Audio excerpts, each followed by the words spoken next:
écoutez, je suis très heureux d'être ici ce soir avec vous pour partager nos perspectives 2022 sur les taux d'intérêt, l'économie, ainsi que les marchés boursiers, mais également les solutions, on va en parler un peu plus tard, qu'Optimum offre pour profiter du contexte actuel.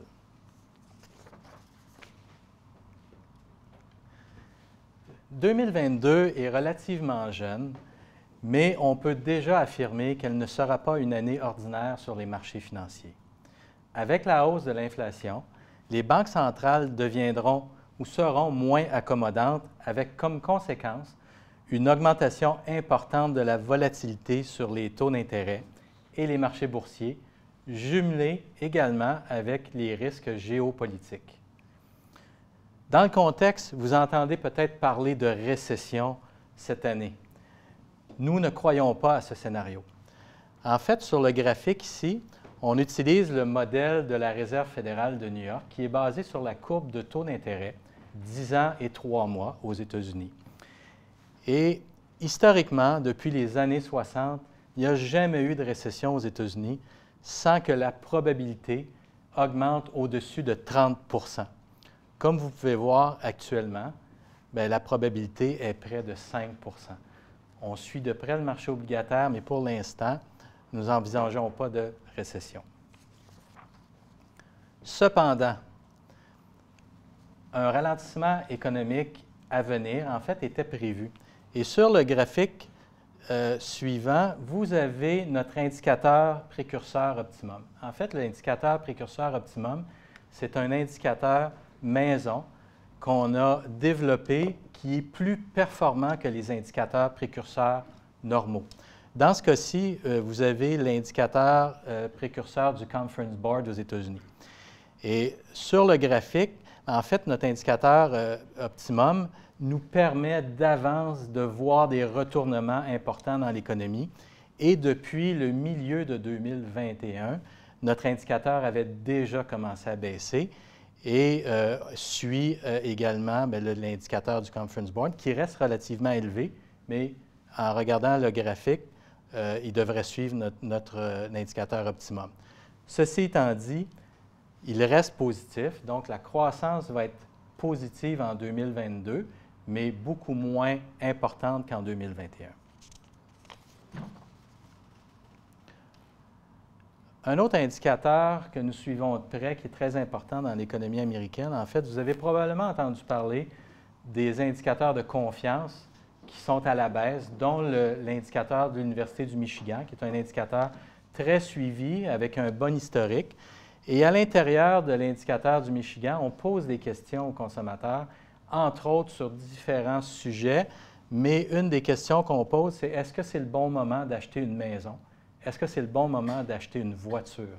Et vous voyez la baisse qu'on a connue. En fait, c'est historique, la baisse. Il faut retourner au début des années 80 pour voir une baisse aussi importante.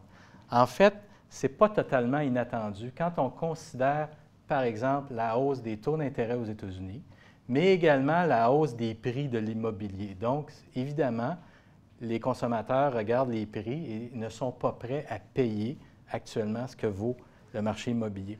Mais cependant, il faut quand même porter attention parce que le consommateur américain représente près de 3/4 de l'économie américaine.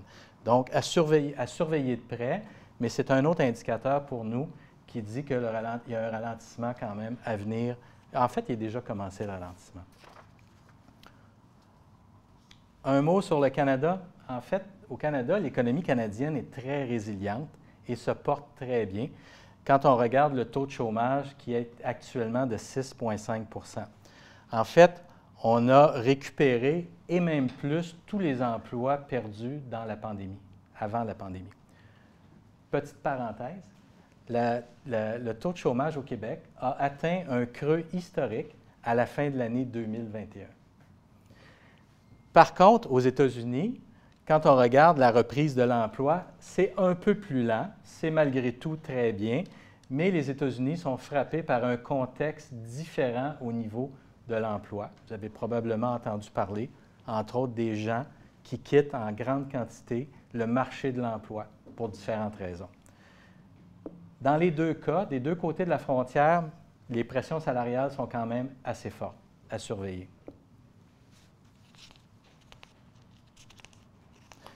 Si on regarde la zone euro, bien, on peut dire que le début d'année en zone euro est très bon. En fait, c'est une continuité de ce qu'on a vu en 2021. Ici, vous avez l'indice PMI, qui est l'indice manufacturier dans ce cas-ci, de la zone euro, et versus l'indice global des autres pays. Et en fait, l'indice pointe un petit peu vers le bas, mais je n'ai pas l'observation du mois de janvier qui est un peu plus haute que le niveau de décembre.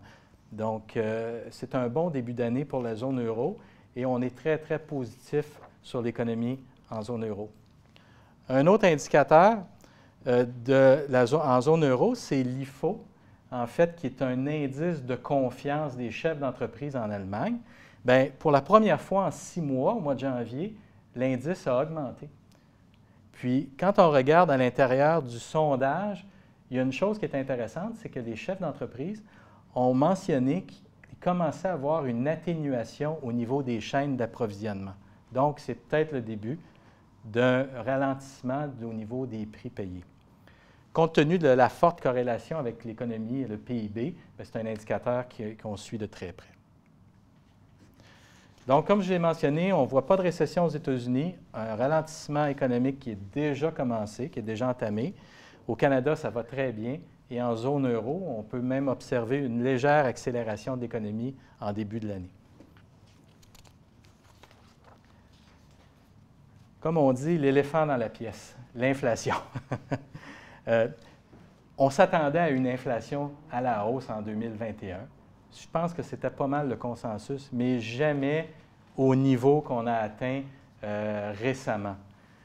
Évidemment, il y a eu une flambée des prix de l'énergie, il y a eu des commodités qui ont monté, mais il y a également eu la forte reprise mondiale. En fait, l'appareil de production mondial qui a redémarré en même temps a mis beaucoup de pression sur la production. D'ailleurs, chez Optimum, en fait, on s'était prémuni en partie contre une hausse de l'inflation. On avait commencé à acheter des obligations à rendement réel. Pour ceux qui connaissent les obligations à rendement réel, ça permet de se protéger contre les hausses d'inflation dans nos portefeuilles en Europe comme aux États-Unis et au Canada. Cependant, on pense que l'inflation devrait baisser au cours de l'année 2022, principalement suite au ralentissement américain, mais également la normalisation de l'appareil de production. On a commencé à observer dans les chiffres la composante prix payé quand on demande aux producteurs, aux directeurs d'achat. Les composantes prix payées ont déjà commencé à baisser. Donc, on voit un début de relâchement. Maintenant, quand on regarde le marché obligataire, puis on regarde la courbe forward, en fait, dans ce cas-ci, ici, c'est la courbe, les attentes d'inflation 5 ans dans 5 ans. Vous avez la France, la couleur cuivrée, et les États-Unis. Ce qui est surprenant, c'est que les marchés obligataires n'anticipent pas à long terme beaucoup plus d'inflation que la normale. Donc, en fait, les attentes d'inflation sont plus basses qu'à la fin des années 2000 et début des années 2010. Donc, aux États-Unis, on est un peu en haut de 2 %, ce qui est près de la cible de la Banque centrale. Et en France, on est un petit peu moins élevé. Donc, ça nous conforte dans notre scénario qui mise sur une baisse de l'inflation à venir. Donc, on peut dire que les marchés obligataires considèrent l'inflation à court terme comme temporaire, élevée comme temporaire. Maintenant, évidemment, l'inflation qui est à la hausse, les taux sont à zéro, les banques centrales vont normaliser les taux d'intérêt. Donc, la Banque centrale américaine, ce n'est pas un secret, elle l'a annoncé, de même que la Banque du Canada, vont augmenter les taux au mois de mars. Par contre, il va falloir être très prudent parce que la Banque centrale, la Réserve américaine, augmente les taux dans un ralentissement aux États-Unis. Puis si elle est trop agressive, et on pense qu'elle va probablement aller du côté plus prudent qu'agressif, mais si elle est trop agressive, bien, elle va inverser la courbe de taux d'intérêt. Puis à ce moment-là, peut-être qu'on va avoir une récession quelque part en 2023 ou 2024. Maintenant, du côté des marchés boursiers, quand on regarde le marché boursier, en fait, sur le graphique ici, vous avez aux États-Unis, vous avez le marché à Toronto ainsi que le MSCI Europe. En fait, quand on regarde les chiffres, ce qui frappe, puis ça, c'est basé sur le ratio cours-bénéfice prévisionnel, c'est que le marché américain, il est cher. Quand on regarde le niveau, en fait, il l'est un peu moins aujourd'hui, mais si on retourne à la fin de l'année 2021, bien, on n'était pas tellement loin des niveaux de 2000, 2001. Là. Donc, on était en haut de 20. En fait, on était près de 22, 23. Puis en 2000, à la fin des années 1990, on était à 25. Par contre, le marché canadien et le marché européen est beaucoup moins dispendieux. Puis les ratios cours-bénéfices, bien, ils sont dans la moyenne historique des 10-15 dernières années. Donc, on pense que le marché canadien et européen ont beaucoup plus de potentiel que le marché américain. Une statistique intéressante qui est publiée par la firme Ned Davis. Ned Davis est une firme de recherche aux États-Unis très quantitative. En fait, ils ont regardé, historiquement, ils ont regardé le taux de chômage, puis quand le taux de chômage baissait en bas de 4,3 % depuis 1948, le rendement du S&P annualisé n'était que de 2,8 % en moyenne. Donc, considérant qu'actuellement, le taux de chômage est à 4 %, bien, les rendements sur le marché boursier vont probablement être plus modestes dans les prochains mois, les prochaines années.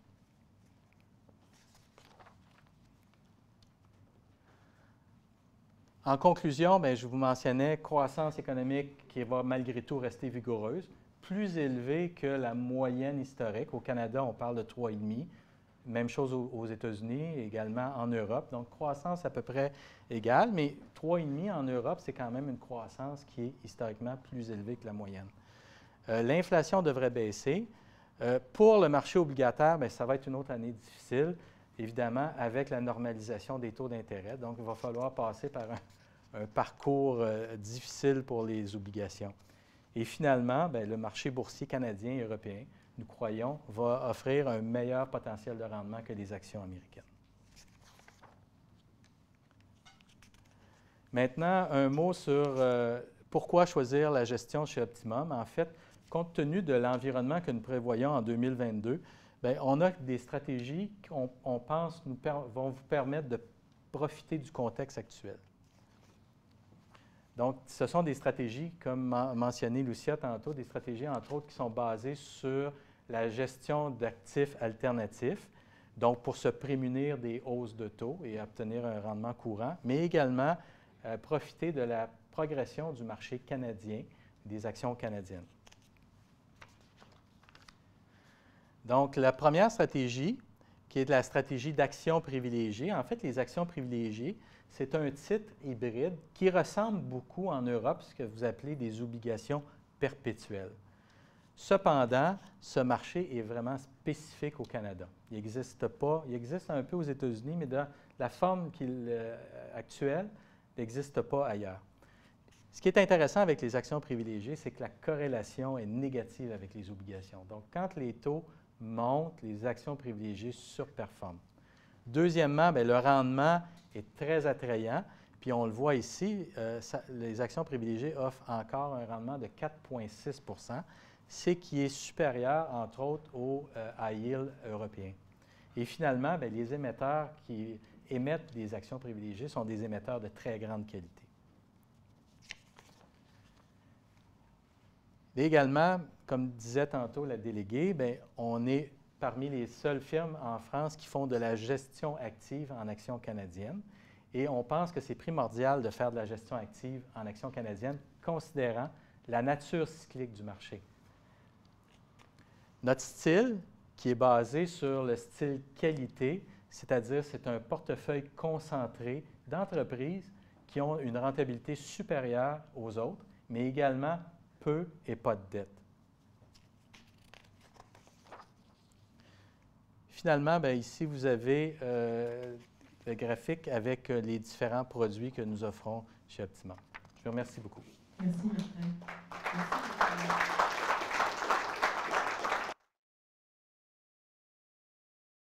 Non, je voudrais savoir, la pénurie de main-d'œuvre, Ça va faire quoi? Comment on la joue?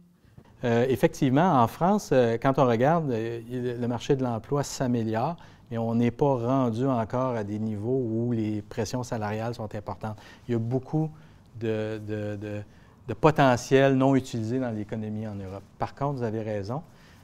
Au Canada, bien, en fait, la pénurie de main-d'œuvre, la solution passe par l'immigration. Donc, évidemment, avec la pandémie, il y a eu certaines restrictions, mais ce que je comprends, c'est que le gouvernement canadien veut augmenter l'immigration.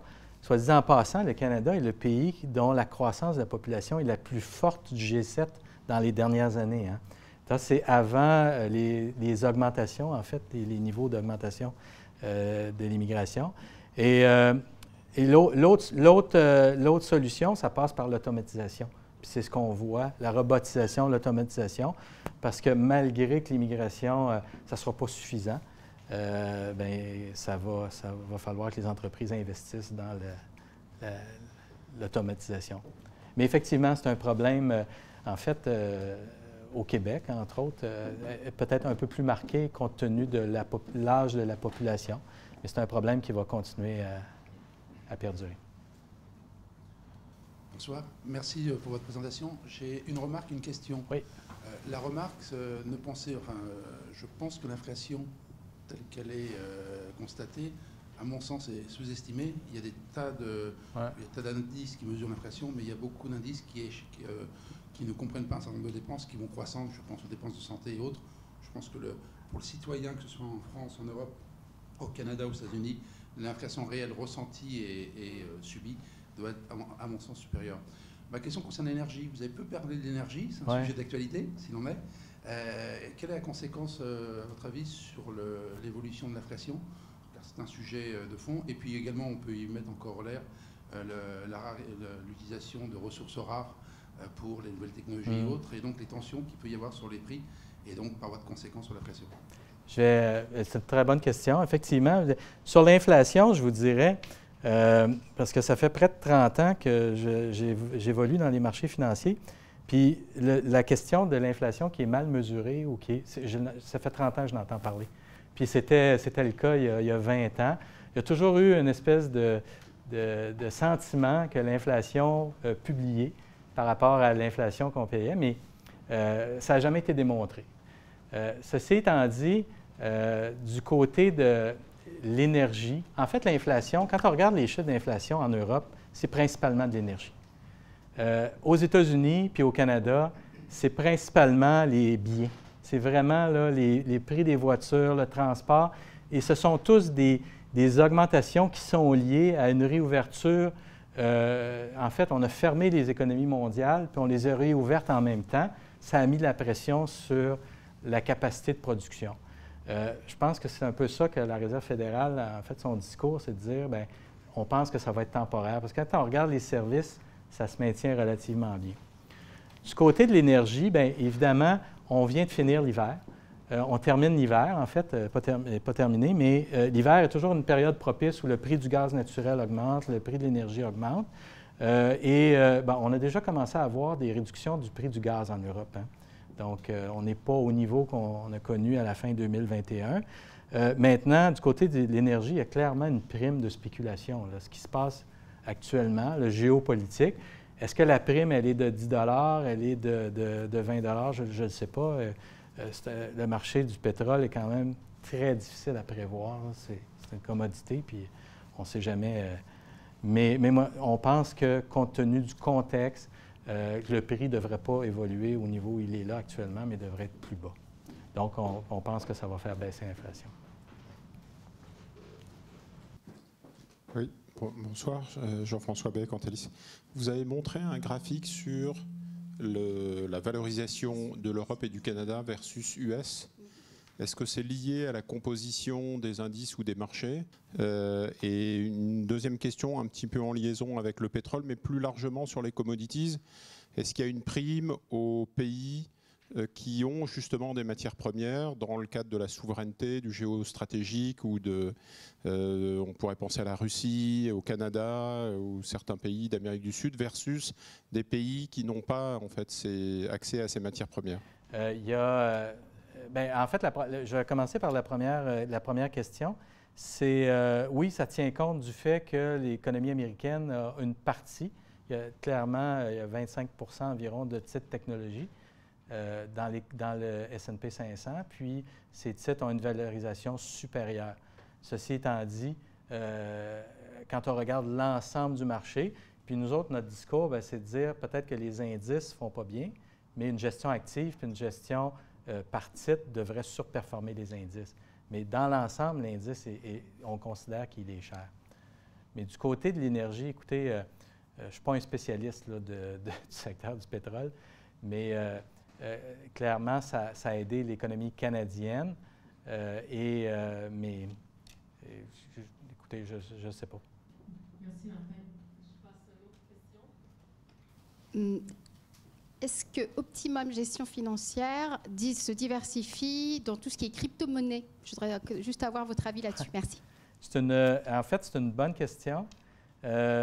On regarde de très près, on suit. En fait, on essaie de comprendre. Puis là, pour l'instant, on est dans la phase compréhension. Comment ça fonctionne. Vous savez, on est une compagnie d'assurance, en fait, à la base. On est très prudent. On ne veut pas perdre de capital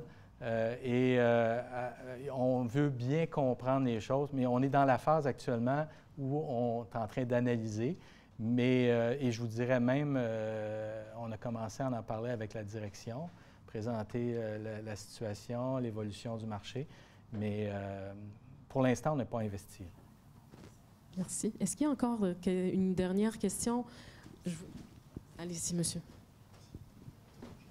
Merci. Nicolas Duban, Senso. Un élément qui va dans votre sens que j'aurais voulu ajouter, et puis une question.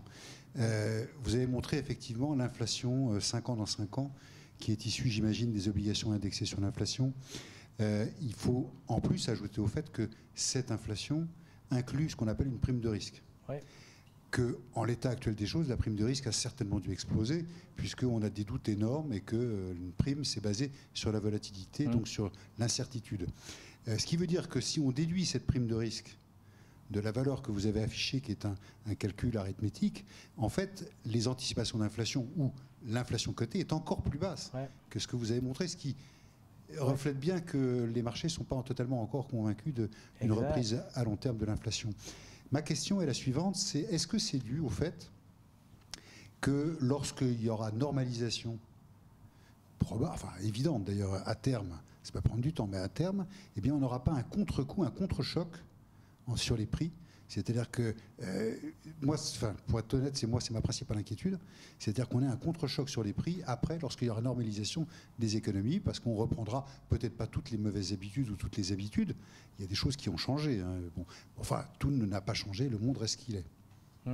Oui, c'est tout à fait, c'est une excellente question. Puis, effectivement, c'est pas en fait, on essaie de voir les scénarios qui ne sont pas dans les marchés. Hein. Puis ça, c'est un scénario qui n'est pas consensuel, pas du tout. En toile de fond, là, quand on regarde, là, on a une augmentation d'inflation, mais la toile de fond en Amérique du Nord et en Europe, c'est la démographie qui a un impact important sur les taux d'intérêt. Donc, on va éventuellement retourner à des taux de croissance plus bas qu'on a actuellement. La démographie n'a pas changé. Puis s'il y a une chose, il y a plus de dettes aujourd'hui qu'avant la pandémie dans le monde. Donc, est-ce qu'on peut supporter des hausses de taux importantes sans... Puis on le voit là, depuis des années, là, ça prend de moins en moins de hausses de taux pour arrêter l'économie américaine. Donc, évidemment, il va y avoir des hausses de taux. Je pense que les marchés sont convaincus que la Réserve fédérale va réussir. En général, quand ils montent les taux, ça ralentit. Ça peut même amener l'économie en récession. Ce n'est pas impossible, mais ils vont réussir.